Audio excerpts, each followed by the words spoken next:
Bonjour, bonsoir, bienvenue une fois de plus sur notre chaîne Simama, le Dieu des dieux.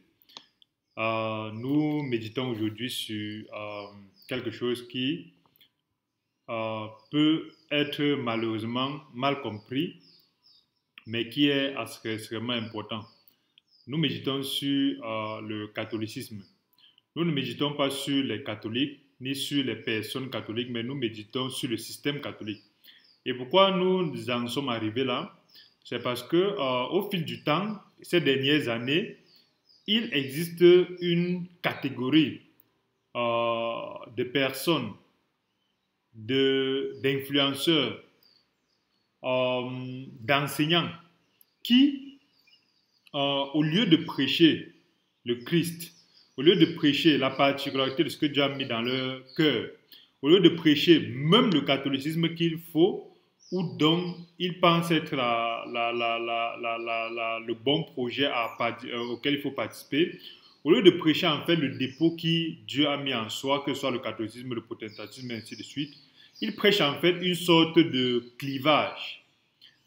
Un clivage qui permet en fait d'arriver à un moment de débiliser, diaboliser, jeter l'anathème sur un système qui est un système dit protestant, mais qui, quels que soient les hauts et les bas, c'est un système qui contient des personnes innocentes, des personnes qui ont donné de leur vie, des personnes qui donnent de leur énergie, les personnes utilisées par Dieu pour faire de grandes choses.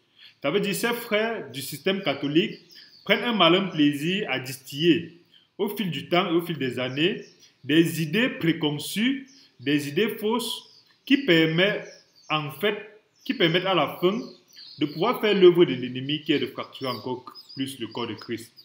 Il est important de savoir que Christ n'est ni catholique ni protestant. Il est important de savoir que Dieu, la cause est incausée, quel que soit le nom que vous lui donnez, n'est pas d'un système religieux. Dieu est d'un système spirituel. Il est spirituel. Et toute personne qui s'approche de lui doit s'approcher spirituellement. Et lorsqu'on est convaincu spirituellement d'être avec Dieu, il n'est pas important de venir mener des combats qui vont nous éloigner justement de cette spiritualité-là. Si quelqu'un pense qu'en restant dans ses croyances animistes, il se retrouve spirituel avec Dieu, ok. Si quelqu'un pense qu'en étant protestant, il est spirituel avec Dieu, ok. Si quelqu'un pense qu'en étant catholique, il est spirituel avec Dieu, ok. Mais c'est extrêmement dangereux de vouloir créer des scissions et des divisions parce que justement, on essaie d'imposer un certain type de pensée en prétextant en fait que ceux qui ne pensent pas comme nous sont des perdus.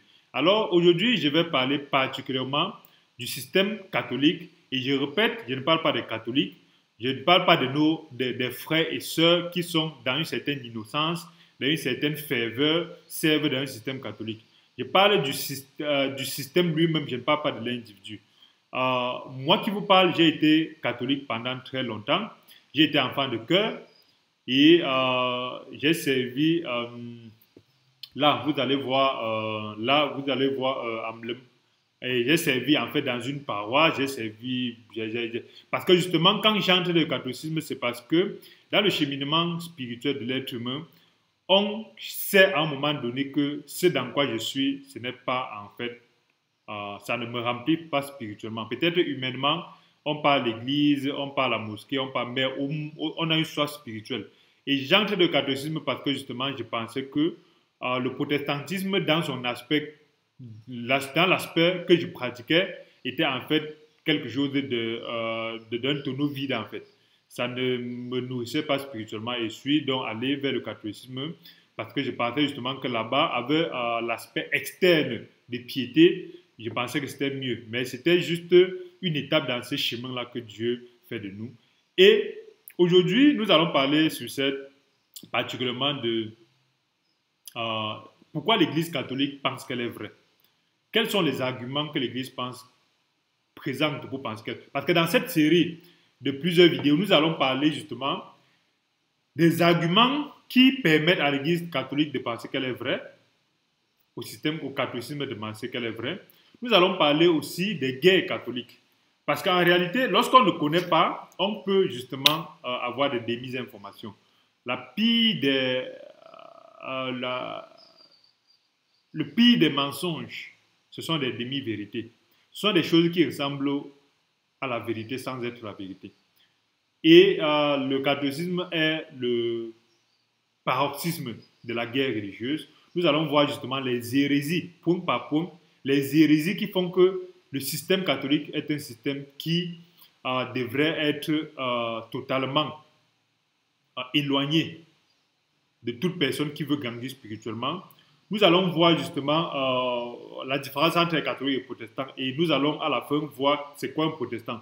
Parce que l'idée, c'est de faire comprendre aux gens que c'est quoi être catholique, c'est quoi être protestant. Maintenant, avant d'arriver là, nous allons nous interroger sur quels sont ces aspects-là qui permettent aux frères catholiques de penser qu'ils sont en réalité les plus vrais. Par exemple,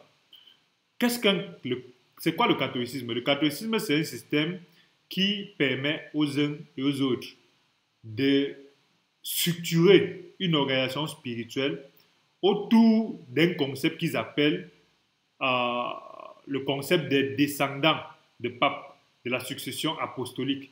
Ça veut dire, c'est un système religieux structuré autour du fait que Jésus-Christ, dans un verset de la Bible, il a dit que Pierre est Pierre.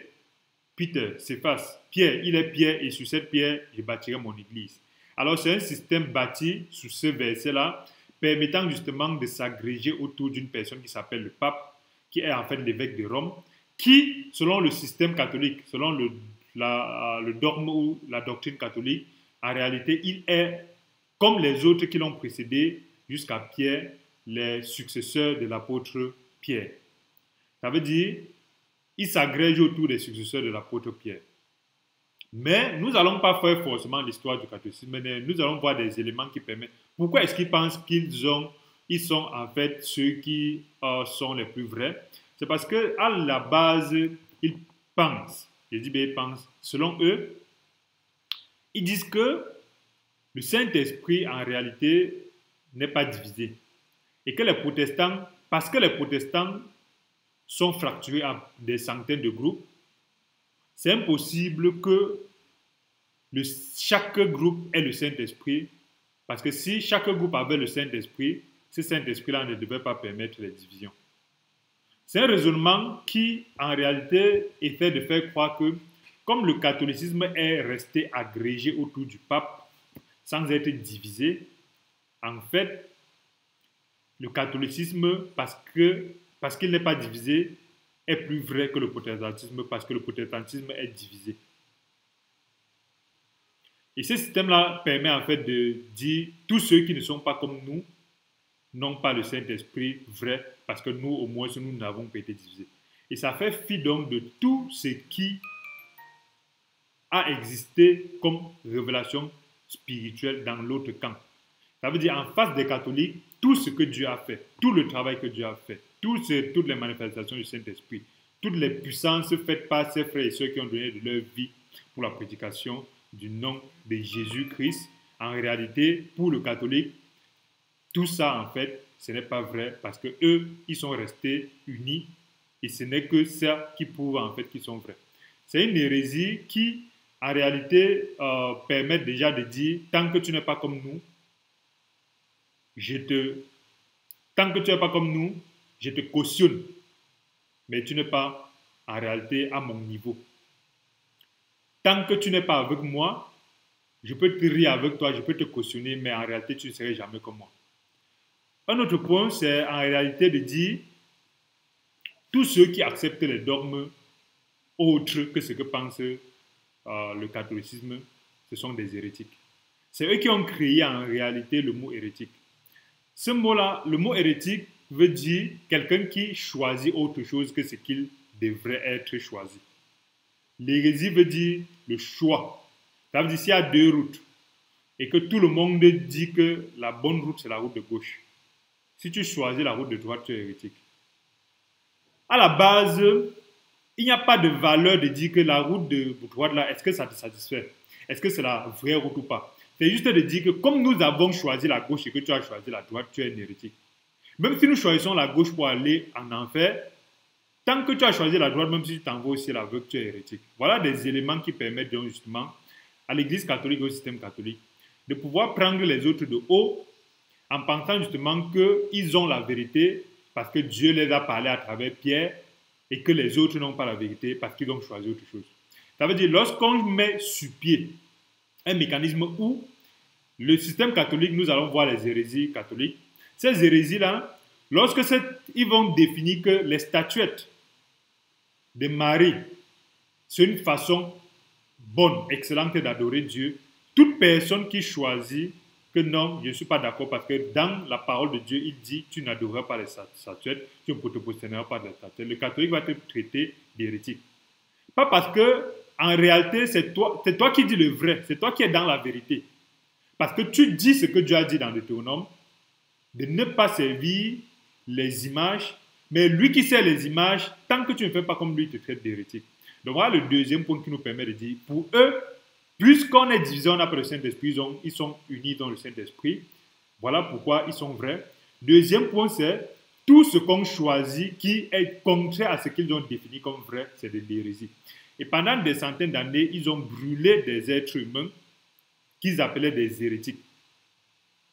Ils ont brûlé des êtres humains, des gens censés servir Christ, des gens censés être des éléments de la patience, des gens censés être des éléments de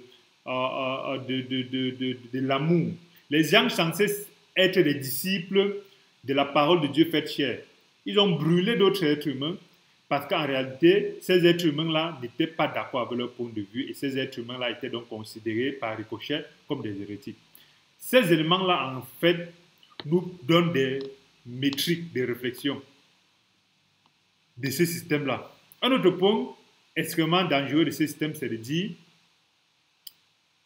nous avons la capacité de nous asseoir et de décider ce qui doit être accepté par tous. Ils appellent ça les conciles. Les conciles, ce sont des structurations qui permettent aux catholiques et aux responsables des démembrements catholiques de faire des réunions et de définir comme des êtres humains ce qui est vrai. En mettant totalement de côté le fait que la parole de Dieu qui est éternelle a déjà défini ce qui est vrai. Ça veut dire, s'ils s'asseyent dans un concile, ils définissent dorénavant que l'homme va aller avec l'homme.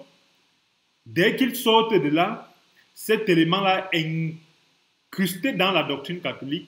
Et toute personne qui est contre le fait que l'homme doit aller avec l'homme, pour eux, tu deviens justement une hérétique parce que tu ne crois pas à ce qu'ils appellent les dogmes de l'Église catholique. Donc voilà en fait des éléments. Et ceux qui ne pensent pas comme eux, donc, automatiquement, ils sont séparés. À l'époque, il les brûlait, mais aujourd'hui, vu la modernité, ils ne peuvent plus brûler, mais ils les classent dans ce qu'ils appellent les protestants. Et ils ne cherchent pas. Et n'oublions pas que le mot protestant, c'est un mot créé par des catholiques. Et c'est un mot péjoratif. Donc, quand je suis un peu souvent étonné de voir des personnes dire qu'ils se réclament protestants, ils sont contents. Non. C'est une appellation péjorative des catholiques pour classer des gens en fait qu'ils méprisaient. Et à un moment donné, autre chose, les catholiques qui pensent qu'ils sont les plus vrais, le catholicisme qui pense qu'il est un système le plus efficace, le plus vrai, c'est un système qui accepte que lui-même, quand lui-même il est extrêmement décadent. Le système catholique est extrêmement décadent. Il est même plus décadent que les autres. Ça veut dire que tout ce que l'être humain fait devient impur. Tout ce que l'être humain touche devient impur. Oui, certes. Mais le système catholique est dans une décadence qui permet que même les catholiques eux-mêmes sont d'accord. Qu'avec la pédophilie, avec les brigands, ils ont brûlé les êtres humains. Ils ont brûlé les êtres humains qui ne pensaient pas comme eux. Ils ont caché la Bible. Parce qu'aujourd'hui, c'est à travers des sacrifices, des sacrifices humains, de la mort des centaines de personnes qu'on a accès à la parole de Dieu. Parce qu'ils ont fait ça, ils ont gardé pour eux, parce qu'ils savaient justement que si on lisait la parole de Dieu, on devait ouvrir les yeux. Pendant des centaines d'années, ils ont gardé la parole de Dieu. Lorsqu'on trouvait une Bible chez toi, on te tuait, on te lapidait. Mais aujourd'hui, qui n'ont plus cette capacité-là, ni de brûler ceux qui ne pensent pas comme eux, ni de cacher la parole de Dieu, ils sont d'accord justement que leur hérésie et leur création humaine, par exemple d'interdire le mariage des prêtres, d'interdire le mariage des nonnes, Ça permet justement que ces femmes-là, poussées par la passion et le désir sexuel, se retrouvent en train de faire des pratiques bizarres. Et ces pratiques bizarres-là, ils ont caché pendant des centaines d'années, mais aujourd'hui, il y a des centaines et des centaines de preuves que ces pratiques ont été faites pendant des centaines d'années. Et aujourd'hui, ne pouvant plus cacher, ils acceptent quand même, mais ils continuent à dire que malgré le fait que les papes sont les papes, on a des papes qui étaient des personnes avec des mœurs totalement bizarres, des pédophiles, des homosexuels, toutes ces choses-là que eux-mêmes ils ont documentées, ils arrivent à dire quand même que ils sont la seule partie spirituelle, religieuse liée au christianisme qui permet justement de garantir que Christ est avec eux. Donc pour eux, les protestants sont des personnes orgueilleuses. Voilà des éléments pourquoi ils pensent qu'ils sont vrais. Pour eux, ils pensent que lorsqu'on dit il ne faut pas aller homme avec homme, quand tu n'acceptes pas ça, ça veut dire que tu es orgueilleux et tu veux montrer que tu connais plus. Pourquoi on définit quelque chose et tu viens dire le contraire? Ça veut dire que tu veux montrer que tu es intelligent, que tu comprends plus. Pourquoi le pape et le clergé et le magistère définissent que tu dois adorer les statues et tu viens dire que non, tu ne dois pas le faire? Tu veux montrer que tu comprends plus la Bible que les autres. Tu es plus spirituel que les autres. C'est pourquoi pour eux, donc, les protestants, ce sont des personnes en fait orgueilleuses qui montrent qu'ils veulent savoir plus que d'autres. Et c'est ça qui est distillé donc partout. Et lorsqu'ils parlent de ça sans éléments pour montrer, pour prouver cela, ils arrivent justement à dire que non, bref, ils sont orgueilleux, ils veulent montrer qu'ils connaissent tout, la preuve, ils sont divisés. Donc le signe pour être avec Dieu, c'est de montrer qu'on n'est pas divisé. Voilà donc justement des éléments. L'hérésie aussi, pour eux, c'est mettre l'accent sur certaines vérités et pas sur d'autres. Donc, selon les catholiques, il faut prendre un peu partout. Par exemple, lorsqu'un protestant viendrait dire le Saint-Esprit est quelque chose d'extrêmement central dans la vie d'un chrétien, parce que Christ a dit qu'il s'en va et il va nous envoyer le Saint-Esprit, le catholique dirait non, je n'ai pas besoin beaucoup du Saint-Esprit, c'est un peu important. L'Église catholique peut avoir le Saint-Esprit, mais le catholique, on n'a pas besoin de l'enseigner le Saint-Esprit. La preuve, il enseigne le Saint-Esprit que selon leur système à eux. Mais le Saint-Esprit même écrit dans la Bible qui est l'Esprit de Dieu qui nous permet de comprendre certaines choses, certains mystères et qui nous permet de faire justement des charismes, de réaliser des choses surhumaines. Il n'enseigne pas cela parce que justement, il pense que mettre l'accent sur l'enseignement du Saint-Esprit, ça va déjà ouvrir les yeux à certaines personnes, ou ça va aussi permettre qu'on puisse en réalité voir que sans eux, on peut comprendre la parole de Dieu, sans eux, on peut avancer. Selon eux, il ne faut pas trop accentuer certaines choses. Il ne faut pas trop chercher à comprendre. C'est pourquoi nous avons grandi justement et beaucoup de jeunes ont justement eu ce système-là, même des vieux, où face à certaines questions qu'on pose au système catholique ou aux prêtres ou à ses agents, ils disent seulement ne cherche pas à comprendre. Donc tu cherches à trop comprendre. Les voies de Dieu sont insondables et impénétrables. Donc c'est comme ça que c'est, ne cherche pas à trop comprendre, ça va t'embrouiller. C'est ce système qui a permis, qui vulgarise qu'il ne faut pas lire la Bible parce que si tu cherches à trop comprendre la Bible, ça va te rendre fou. Donc, il y a quelques dizaines d'années, des gens avaient été formés à ce qu'il ne faut pas chercher à savoir comprendre la Bible parce que si tu cherches à comprendre la Bible, tu vas devenir fou.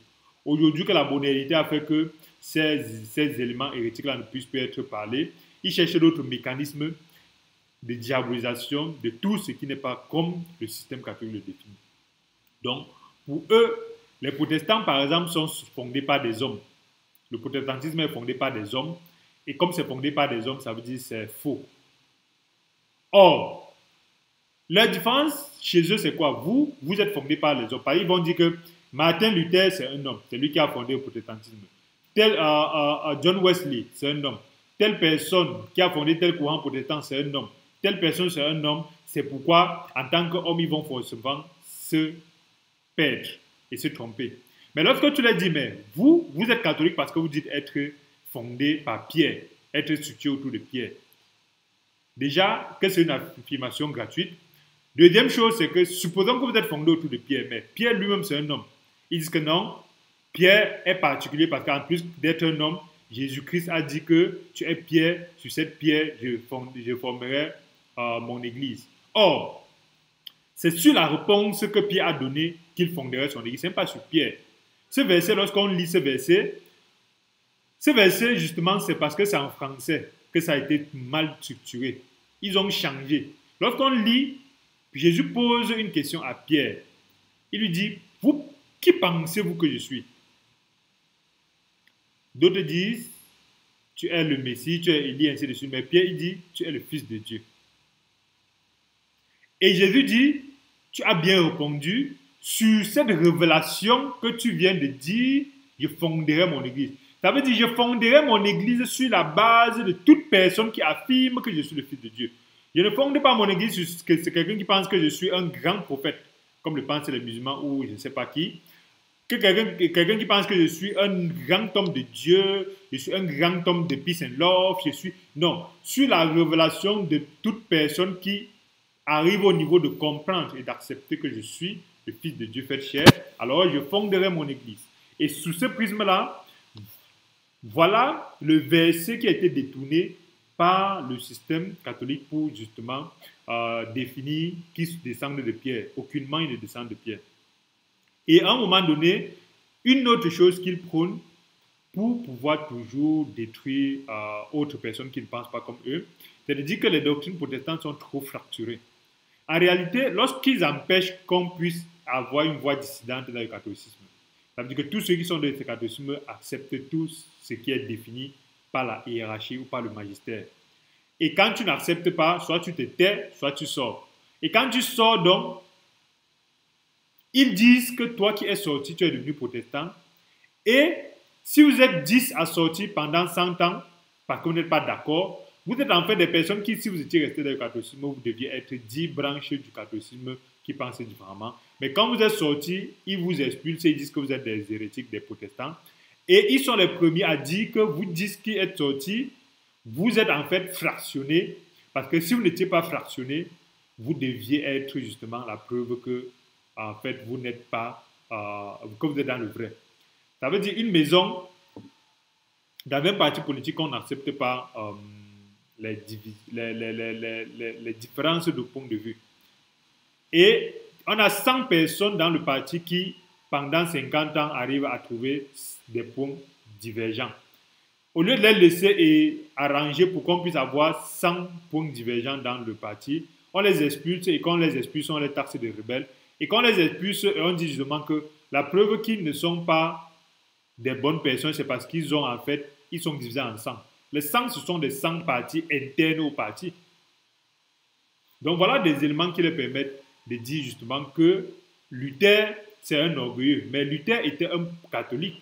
Luther, c'est un protestant. C'est un protestant parce qu'ils l'ont taxé de protestant. Mais à la base, Luther, c'est un prêtre catholique qui, en 1517, se lève justement contre ce système-là, parce qu'en interne, il va vu justement ces abominations. Et je pense que l'œuvre de Luther est l'œuvre du Saint-Esprit, parce qu'à un moment donné, d'énormes quantités de personnes dans le magistère catholique ne sont pas d'accord avec le système. Mais ils n'ont pas ce courage-là qu'a eu Luther de pouvoir s'opposer. Parce que Luther s'est opposé en sachant que dans mon opposition, ils vont me tuer. Dans mon opposition, ils vont me radier. Dans mon opposition, ils vont me traiter d'hérétique, ils vont me brûler. Heureusement, il a été protégé par des grands comtes allemands. Heureusement, dans ces années-là, il a été bien protégé déjà parce que l'œuvre qu'il faisait était une œuvre de Dieu. Et aujourd'hui, plusieurs catholiques sont totalement à l'opposé de ce qui est fait, mais tout le monde n'a pas le courage de sortir parce qu'on se dit, qu'est-ce que je vais faire? J'y ai donné tout mon temps, toute ma vie. Des gens qui ont fait des dizaines d'années de formation, et ainsi de suite, où iraient-ils lorsqu'ils vont sortir de là? Donc voilà, en fait, des éléments qui leur permettent de dire que, en fait, les protestants ne peuvent pas. Selon eux, ils disent que vous ne pouvez pas être plus intelligent que le pape. Parce que le pape, justement, ne se trompe pas. Voilà une hérésie. Nous allons voir ça lorsqu'on va arriver sur les hérésies. Selon eux, le pape ne se trompe pas. Et Luther est un faux protestant parce qu'il s'est levé contre ce qui se faisait dans le système catholique. parce qu'il s'est marié, parce que Luther, quand il a quitté le système catholique, il s'est marié, parce qu'en réalité, il a insulté les Juifs, parce qu'il a déclenché des guerres. Ils ont toujours un système de noisir. Parce qu'ils ont menti sur Luther qu'il s'est marié, comme si se marier était problématique, qu'il a insulté les Juifs, comme si, en fait, insulter les Juifs, c'est un problème. Eux-mêmes qui ont tué des centaines et des milliers de Juifs. Parce que les Juifs, c'est hier que les Juifs sont devenus puissants, en 1968. Les Juifs avant n'étaient pas puissants. C'était des simples personnes nomades partout, disséminées partout dans l'Europe. Et ils ont été totalement tués par des Juifs incroyables, par des catholiques, des quantités énormes pendant ce temps. Mais ils disent que Luther n'a même pas tué les Juifs, mais qu'il a insulté les Juifs. Et selon les catholiques, l'église protestante est haineuse. Ça veut dire, parce qu'on ne fait pas comme eux et qu'on leur dit qu'ils adorent les idoles, ça veut dire qu'on est haineux. Et tout à l'heure, lorsque nous allons mettre en exergue près de 10 points hérétiques, je ne suis pas étonné de voir certains dire que mettre en exergue ces 10 points-là, ça veut dire qu'on est en train de détester l'Église catholique. Non. Nous sommes en train de dire que tout être humain spirituel devrait grandir en sachant justement quels sont les tenants et les aboutissants de tout système religieux. Et le système religieux catholique, c'est ce que nous étudions aujourd'hui. Et particulièrement, nous regardons pourquoi est-ce que des gens peuvent penser qu'ils sont plus proches de Dieu que les autres. Voilà les éléments qui leur permettent de dire ça. Et la haine, justement, qu'ils prônent, c'est parce que, justement, on n'a pas pris la peine de parler de ce qu'ils ont appelé des croisades. C'est des guerres déclenchées par des catholiques pour aller déjà se faire de l'argent à la base, pour aller dompter d'autres peuples et pour aller tuer d'autres peuples au nom de Dieu. Ils l'ont fait, les protestants ne l'ont pas fait. Ils l'ont fait aujourd'hui. Beaucoup de personnes ne connaissent pas beaucoup de choses sur les croisades, mais lorsqu'ils cachent ça sous le tapis, ils ont la facilité de dire nous sommes vrais, nous sommes les vrais. La traite négrière a été justement extrêmement encouragée par les catholiques. Pourquoi? Parce que humainement parlant, les gens qui faisaient la traite, c'était parmi eux des grands catholiques. Les gens qui vendaient étaient catholiques. Les pays qui supportaient la traite négrière, le Portugal, l'Espagne, tout ça, étaient des pays fondamentalement catholiques. La France, tout ça. Et lorsque les catholiques nous disent que le pape ne se trompe pas, on peut donc avoir des éléments de plusieurs papes qui ont clairement autorisé et encouragé la traite négrière. Et on ne peut pas en même temps dire que le pape ne se trompe pas et en même temps dire qu'on n'a donc pas bénéficié de la traite négrière parce que justement à ce moment, donc, ils en ont tiré du bénéfice. Les croisades, la traite négrière, la vente des indulgences, la capacité de faire du business avec le nom de Dieu en disant que toi qui es en train de mourir, si tu nous donnes de l'argent, on va prier pour que tu ailles au ciel. Et les gens qui n'avaient ni la Bible ni éduqué ont donné donc beaucoup d'argent à ces gens-là pour qu'ils puissent justement prier pour qu'ils n'aillent pas en enfer. Malheureusement, aujourd'hui, ils sont en enfer et on a bouffé leur argent. Et ils ont brûlé des êtres humains qui ne cadreraient pas avec ce qu'ils pensent. Mais avec ça, ils pensent qu'ils sont dans le vrai. Pour eux, ils pensent qu'ils sont tellement dans le vrai que vous n'avez pas besoin de la Bible. C'est pour ça qu'ils ont caché la Bible pendant des centaines d'années. Et ils ont tué des personnes, ils ont envoyé des gens au bûcher parce qu'on avait retrouvé la Bible chez toi, et ainsi de suite. Le premier livre imprimé par Gutenberg, c'était la Bible. Un protestant, les protestants. Et c'est eux qui ont vulgarisé justement la Bible. Pourquoi? Parce que sans la Bible, on ne peut pas savoir qu'on est en train d'être exploité. Et avec ça, la conversion jusqu'aux extrémités de la terre que Jésus a nous envoyé faire, c'est particulièrement les protestants qui ont fait cela. Et les protestants ont fait vraiment beaucoup de travail dans ce sens-là.